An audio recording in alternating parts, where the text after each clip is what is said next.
Good morning mga classmates. Ayan, nag-DIY siya mga kamimis na excitedness ang aking anak. Pasukan na. Nag-DIY siya ng sticker. Makita mo dito ate yung mga ginawa mo. Wala naman silang color coding. Yung iba lang. Ayan, nag-DIY lang siya ng sticker. Gawa niya, dikit niya. O diba, ang aking anak. Go lang anak. Kahit may hikal yan. Ang ganda. Tapos sabi ng teacher, sulatan daw sa ilalim dyan.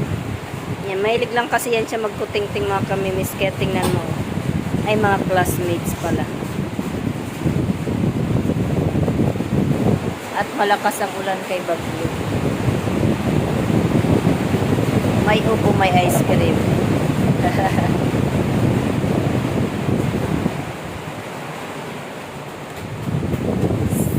Excited na yan. Sa pasukan. 3 days na lang. Tama ba? 2 days? 3. Ay, boy. Ilan? Bye na. Bye-bye.